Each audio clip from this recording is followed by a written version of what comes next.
இன்னைக்கு நம்ம ரவா லட்டு செய்யலாமா? வாங்க.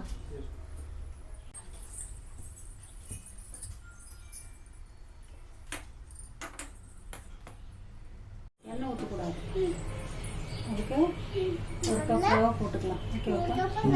ஒரு கப் ரவா போட்டுக்கலாம்.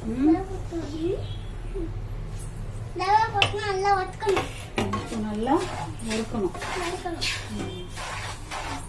ரவை நல்லா வாசனை வர அளவுக்கு நல்லா வறுக்கணும்.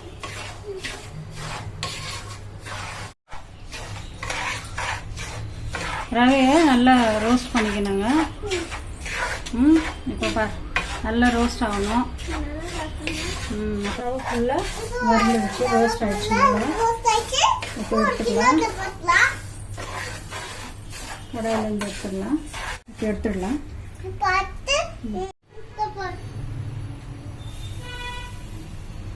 இப்போ அதே கடாயில் நெய் ஊற்றிக்கலாம். நெய் சேர்த்துக்கலாம்.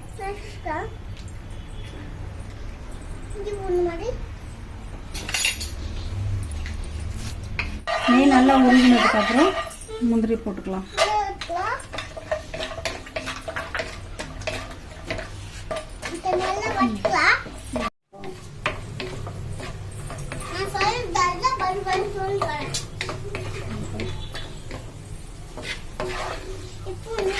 முந்திரி கலர் வர ஆரம்பிச்சிருச்சு. போட்டு மிக்ஸ் பண்ணிக்கலாங்க.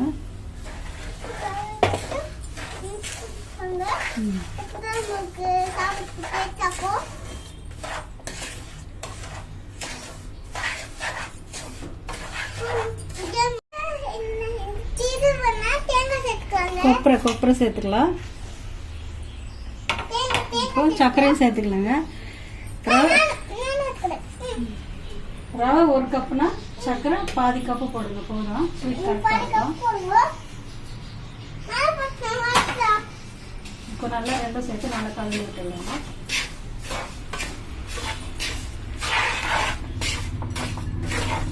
பாருங்க நல்லா கலக்கணும். சர்க்கரை கொப்பரை எல்லாம் சேர்ந்து மிக்ஸ் ஆகணும். நல்லா இது ஃபுல்லாக கலந்து விடுங்க. அப்போ தான் ஈவனாக இருக்கும். சர்க்கரை டேஸ்ட் எல்லாம் கொதிக்க வச்சுக்கலாம். பாத்திரத்தில் ஒரு கிளாஸ் தண்ணி வச்சு அதில் கொஞ்சமாக உப்பு போட்டுக்கலாங்க. ரவா லட்டு டேஸ்ட் எடுத்து கொடுக்கும்.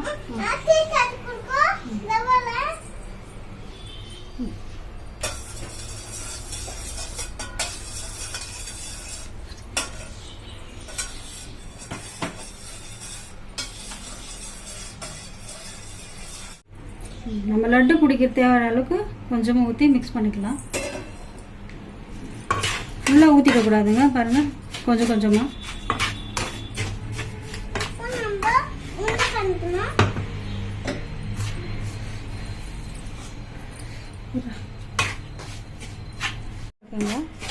சூடு சூடாக உருண்டை பிடிச்சா நல்லாயிருக்கும். லட்டு கெட்டு இருக்குங்க. இரு பண்ணு வரு.